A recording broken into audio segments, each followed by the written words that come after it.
Evangelho de João, no capítulo 13, versículos 31 em diante.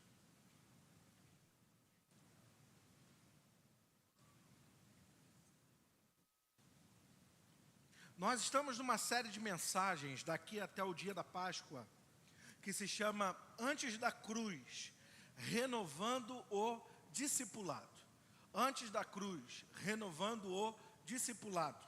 Todos os domingos de manhã, nós teremos reflexões do Evangelho de João no capítulo 13 até o Evangelho de João no capítulo 17, onde Jesus está na última ceia, servindo e sendo servido, está ensinando aos seus discípulos o seu discipulado, a sua última mensagem. E nós temos estudado tudo isso que Jesus está ensinando aos seus discípulos e está ensinando para nós também. Evangelho de João no capítulo 13, versículos 31 adiante, diz assim o texto da palavra do Senhor. Depois que Judas saiu, Jesus disse: agora o Filho do Homem é glorificado, e Deus é glorificado nele. Se Deus é glorificado nele, Deus também glorificará o Filho nele mesmo, e o glorificará em breve. Meus filhinhos, vou estar com vocês apenas mais um pouco. Vocês procurarão por mim, e como eu disse aos judeus, agora digo a vocês: para onde eu vou, vocês não podem ir. Um novo mandamento dou a vocês: amem-se uns aos outros. Como eu os amei, vocês devem amar uns aos outros. Com isso, todos saberão que vocês são os meus discípulos, se vocês se amarem uns aos outros. Simão Pedro lhe perguntou: Senhor, para onde vais? Jesus respondeu: para onde eu vou, vocês não podem me seguir agora, mas me seguirão mais tarde. Pedro perguntou: Senhor, por que não posso seguir-te agora? Darei a minha vida por ti. Então Jesus lhe respondeu: você dará a sua vida por mim? Asseguro que antes que o galo cante, você me negará 3 vezes. Amém? A minha oração é que o Senhor mais uma vez fale com a sua igreja, e peço que você entenda que hoje nós vamos prolongar um pouquinho mais a hora, mas não vamos avançar muito. Jesus está na última ceia com seus discípulos. Ele está dando a renovação do seu discipulado, e Ele está renovando o seu discipulado conosco nessa manhã. E nessa renovação, algumas coisas começam a acontecer no seu diálogo com os seus discípulos. Só que, a modelo de Jacó, em Gênesis 49, a modelo de Moisés, em Deuteronômio 32 e 33, a modelo de Josué, no capítulo 23, a modelo de Samuel, em 1 Samuel, capítulo 12, e de Davi, em 2 Samuel 23, Jesus tem um discurso em tom de despedida. Esse discurso em tom de despedida, como eu li os textos aqui, ele era comum no contexto bíblico. Sempre que um mestre, um rei, um profeta, ele iria se despedir, ele fazia um discurso de despedida. E essa última ceia é também esse discurso de despedida de Jesus. Jesus está ali se despedindo dos 12 ou dos 11, porque Judas iria sair para vendê-lo. E como diz João, capítulo 13, versículo 1, tendo amado os seus que estavam no mundo, amou-os até o fim. Então esse discurso de despedida de Jesus era uma espécie de amor ou de expressão de amor de Jesus pelos seus discípulos. Só que, como todo discurso de despedida, sempre há um tom de saudosismo ou um tom de tristeza, não é verdade? Quando nós temos que viajar e ir morar longe, quantos aqui não moram longe dos seus familiares? Gostariam de ver filhos, gostariam de ver pais ou avós, e de vez em quando vão visitar, tem aquele tom de despedida. Hoje nós temos a internet, que a gente consegue se comunicar mais facilmente, mas fala a verdade, não é a mesma coisa, não é verdade, irmãos? O calor humano, o abraço, ainda mais os vovós que estão aqui com seus netinhos, sentem saudade, não é verdade? Todo discurso de despedida tem o saudosismo ou a tristeza. Só que existe um elemento muito interessante aqui nesse discurso de Jesus, e eu chamo a sua atenção. O capítulo 14, versículo 19, Jesus diz assim: dentro de pouco tempo, o mundo já não me verá mais, vocês, porém, me verão, porque eu vivo e vocês também viverão. Existe um elemento especial no discurso de despedida de Jesus. O discurso de despedida não é sobre a destruição, não é sobre o adeus, não é sobre a morte. O discurso de despedida de Jesus é sobre esperança, é sobre expectativa, é sobre um sonho e uma promessa. Jesus vai, mas um dia ele retornará. Então Jesus, quando ele se despede, ele também transmite uma esperança para todos nós. Jesus, quando ele está no seu último discurso, ele deixa uma boa mensagem para a igreja. E qual é essa boa mensagem que ele deixa para a igreja? Calma, porque eu não deixarei vocês órfãos. Não há um momento na vida de vocês que vocês estejam sozinhos. Mas antes, eu subirei ao Pai, enviarei o Espírito Santo, e um dia eu também retornarei para buscar cada um de vocês. E essa é a expectativa do nosso coração. Essa é a expectativa do coração de todo crente, que nós não somos órfãos, nós não estamos sozinhos. Nós poderíamos olhar para a cruz, poderíamos olhar para a morte de Jesus e pensar: acabou a esperança, acabaram todas as chances, o nosso mestre morreu. Mas a boa notícia é que no terceiro dia, Jesus Cristo ressuscitou. Seu Espírito está aqui no nosso meio nessa manhã. E um dia, irmãos, todos nós temos essa grande expectativa: Jesus retornará para buscar a sua igreja. Você pode dizer amém por isso? Então é um discurso de despedida um tanto quanto diferente, porque há uma outra extensão aqui. Só que esse discurso de despedida, ele é sobre a renovação do discipulado. Não foi o que eu disse aqui no início da mensagem? Jesus está nos ensinando a viver algo. E aí agora ele vai falar algo muito especial aqui para todos nós. Ele diz assim, ó: como eu ensinei a vocês, o mandamento dou a vocês. Versículo 34. Tem um barulho no fundo aí no som, está me incomodando, talvez esteja incomodando a igreja também. Versículo 34. Um novo mandamento dou a vocês: amem-se uns aos outros, como eu os amei, vocês também devem amar uns aos outros. O discurso de despedida de Jesus, eu peço a sua atenção, eu não vou me prolongar muito, é um discurso de esperança, mas também de mandamento. E qual é o mandamento? O mandamento principal de Jesus é o amor. É o amor. Quais são os dois grandes mandamentos do Novo Testamento, igreja? Vamos tentar de novo? 1, 2, 3.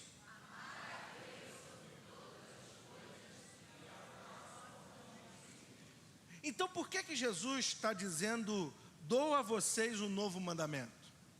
No capítulo 13, no versículo 34, ele diz assim: um novo mandamento lhes dou, amem-se uns aos outros. Por que Jesus está falando isso? Porque agora, olha aqui para mim, o paradigma do amor é a pessoa de Jesus. O modelo do cristão amar, o exercício de amor de todo cristão, é a partir do paradigma chamado Jesus Cristo. Nós poderíamos pensar assim: pastor, qual é o modelo de amor? Antigamente tinha aqueles programas do Silvio Santos na televisão, de namorado, não tinha isso? Qual era o nome? Vocês conhecem? Hã? Amor? Namoro. Para tu ver, nem sei o nome. Eu estava vendo o filme do Silvio Santos esses dias, aí apareceu esse programa que ele tinha. E era interessante, né?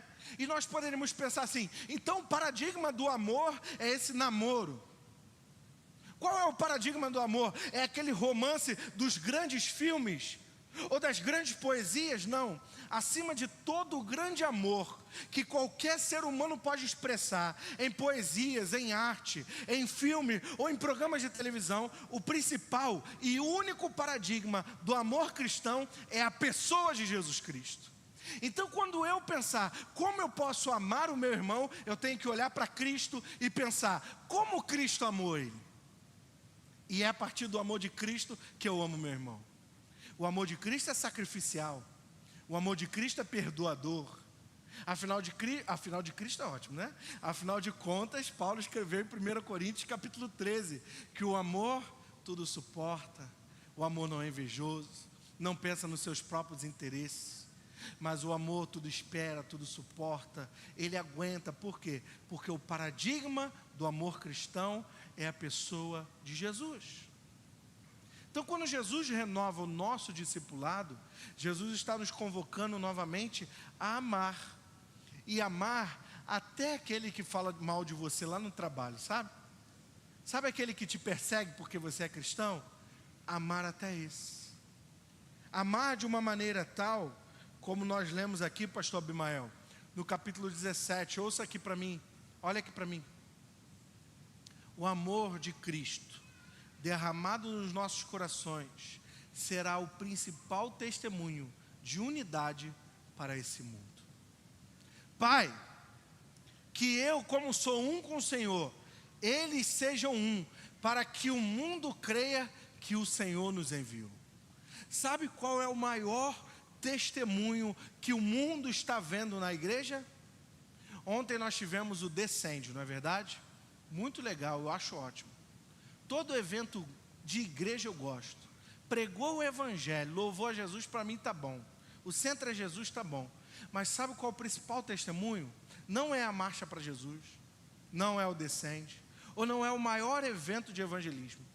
O principal testemunho são igrejas locais, igrejas de bairro, igrejas pequenas, aonde há um povo que se ama, aonde há um povo que caminha junto, aonde há um povo que se respeita, se ajuda, cooperam uns com os outros, intercedem uns pelos outros, se importa na doença, visita o irmão, ajuda a arrumar emprego, faz almoço e almoça todo mundo junto. As diferenças são diminuídas e a unidade cresce quando há amor no meio da igreja. O mundo crê que Jesus é o enviado de Deus.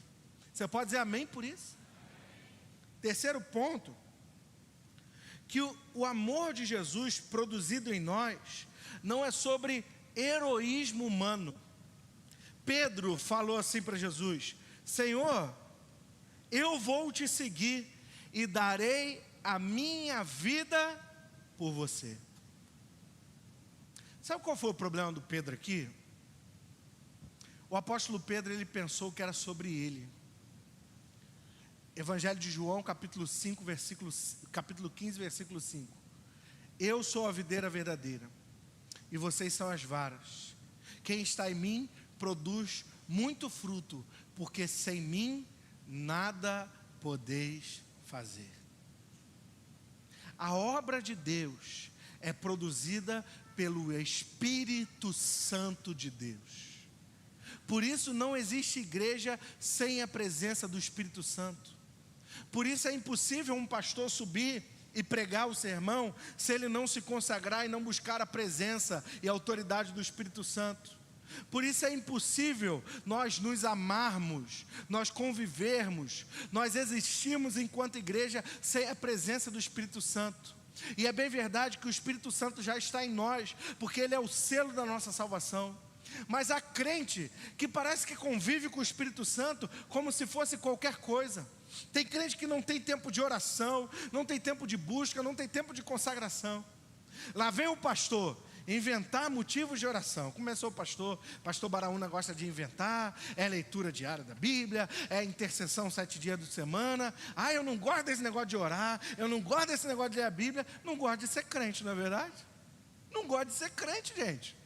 Porque crente tem que gostar de orar, crente tem que se encher da presença do Espírito Santo, crente tem que amar a obra de Deus, a casa de Deus, as coisas de Deus.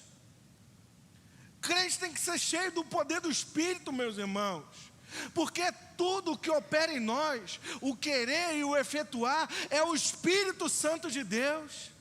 Se o Espírito Santo não estiver aqui no meio de nós, se ele não operar no nosso meio, irmãos, a igreja não ficará de pé.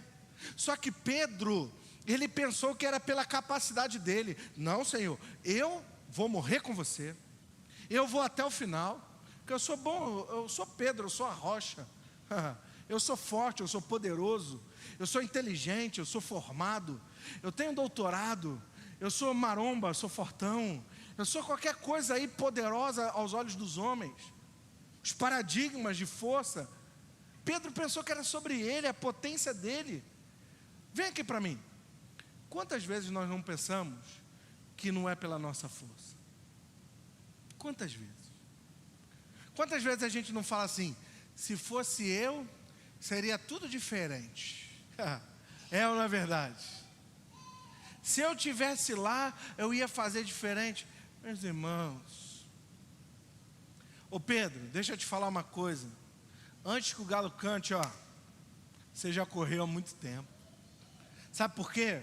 Porque quando confiamos na nossa força, quando confiamos no nosso intelecto ou na nossa capacidade, nós tropeçamos logo ali à frente. Porque Deus resiste ao soberbo. Mas o mesmo texto que diz que Deus resiste ao soberbo, também diz o quê? Mas Ele dá graça a quem? Aos humildes de coração. Por isso que Jesus nos ensinou, aprendei de mim, que sou, e o quê? Quem aqui quer ser manso e humilde de coração igual a Jesus? Amém ou não amém?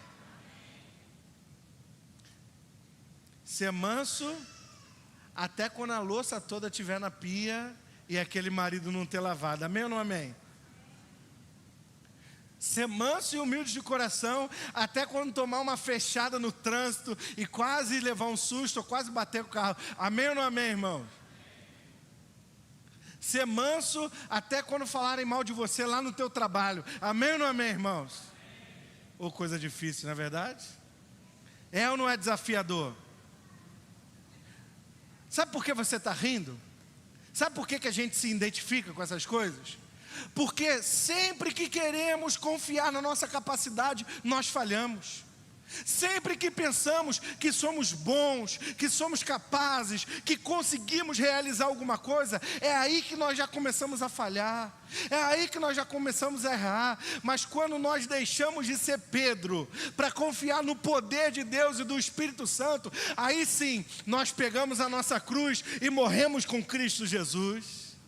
Ah, Pedro, não é pela tua força, Pedro, porque antes que o galo cante 3 vezes, você vai me negar. Mas Pedro, se você entender que você é dependente da graça, é dependente do poder do Espírito, é dependente da presença do Espírito, aí você vai ser uma potência nas minhas mãos.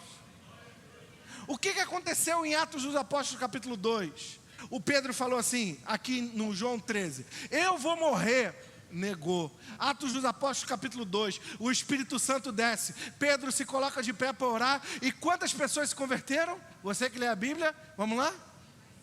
Mais de 5.000 pessoas se converteram na primeira pregação do apóstolo Pedro, porque ali não era sobre Pedro, não era sobre o seu discurso, sobre a sua eloquência, sobre o seu poder. Ali era a dependência do Espírito Santo. Que Deus nos faça uma igreja dependente do Espírito Santo. Oh, glória a Deus! Oh, glórias a Jesus! Nós somos dependentes do Espírito Santo, irmãos. Pode parecer que as coisas não estão dando certo muitas vezes. Podem parecer que as notícias não são boas, mas Deus está no controle da história.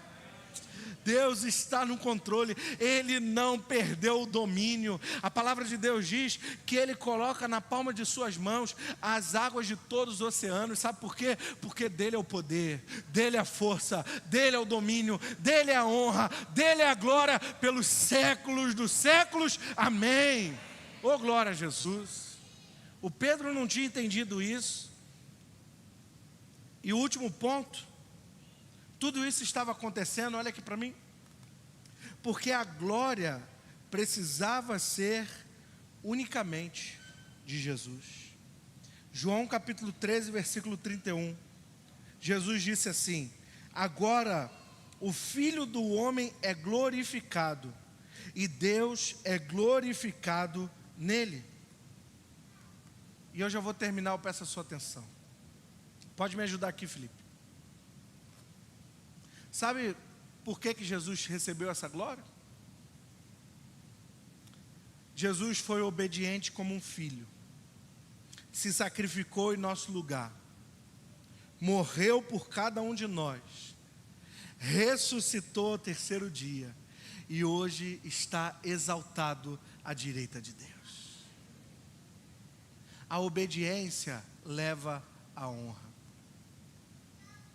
Jesus fala em todo o Evangelho de João: eu não vim fazer a minha vontade, eu vim fazer a vontade daquele.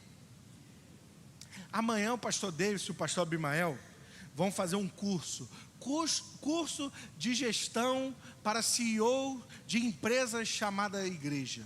E aí a gente vai aprender novas técnicas, pastor Abimael, de fazer, vamos botar um pisca-pisca aqui na lateral da igreja, vamos botar bancos e vamos fazer coisas novas, e aí a igreja vai dar certo, não é verdade? Amanhã nós vamos levar toda a liderança da igreja para um curso, e olha que eu não sou contrário, eu acredito muito em capacitação e invisto muito na liderança aqui da igreja em capacitação. Mas amanhã nós vamos aprender uma técnica de líderes que vai fazer essa igreja aqui ganhar muitas vidas. É assim que se resolve? Jesus nos deixou um modelo do discipulado. E o principal modelo do discipulado é obedecer. Eu não vim fazer a minha vontade, disse Jesus. Eu vim fazer a vontade daquele que... Se Jesus, que era Deus, obedeceu o Pai até a morte, e morte de cruz, quem sou eu para pensar que eu sou autônomo ou dono do meu nariz para fazer as minhas vontades?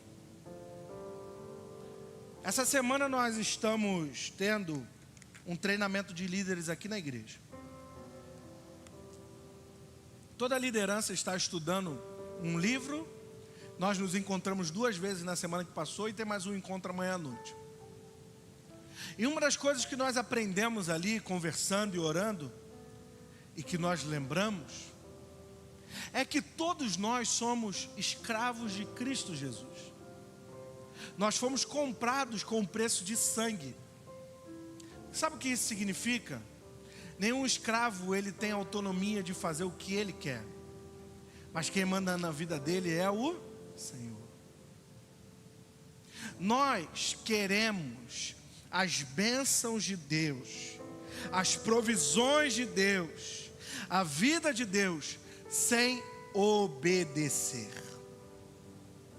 E muitas vezes as coisas dão errada na nossa vida por falta de obediência à palavra, por falta de temor à vontade do Senhor. Jesus, ele estava falando algo aqui: agora o Filho do Homem será glorificado. E qual é a glória do Filho do Homem? Ele vai morrer numa cruz. Ele vai se sacrificar e obedecer ao Pai até o final. E não pense você que ele não quis fazer a vontade dele. O que ele disse na oração no Getsemane? Se possível.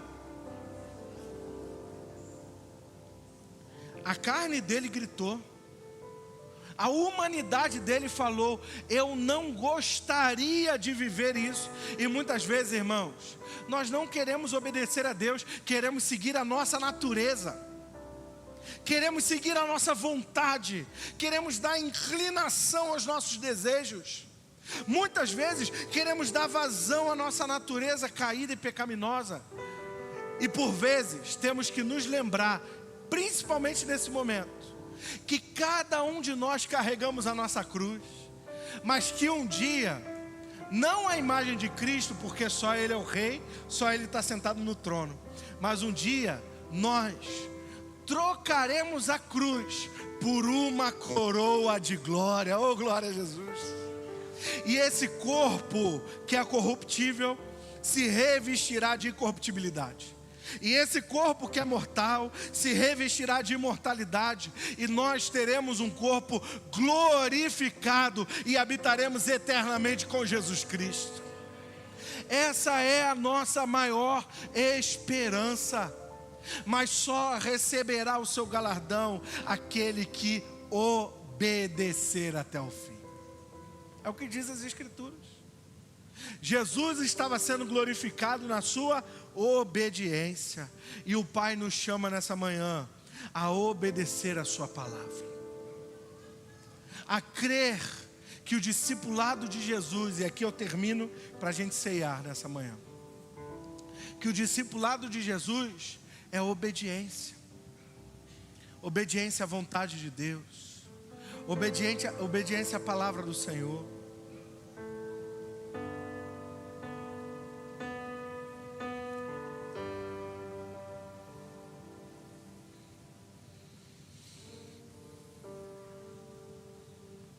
Deus está falando aqui nessa manhã, amém? Eu sei que você está aí, eu estou vendo o rostinho de cada um, estou vendo a reflexão no rosto de cada um, o pensamento sobre tudo aquilo que Deus está nos falando nessa manhã.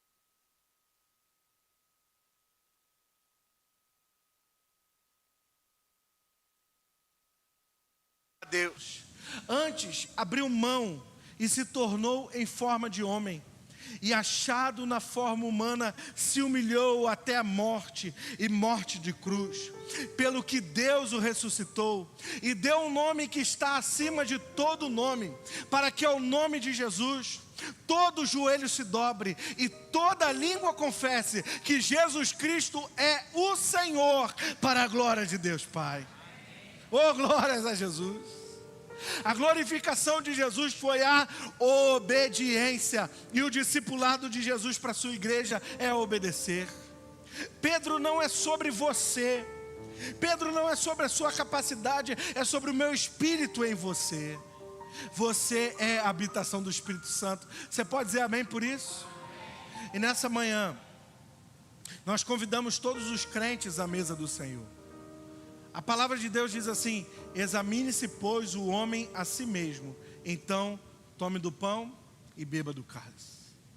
Que nessa manhã possamos clamar pela presença do Espírito Santo, pelo renovo do perdão do Senhor, e possamos amar uns aos outros no discipulado de Jesus. Amém? Quero chamar os pastores e os diáconos a vir à frente, por gentileza.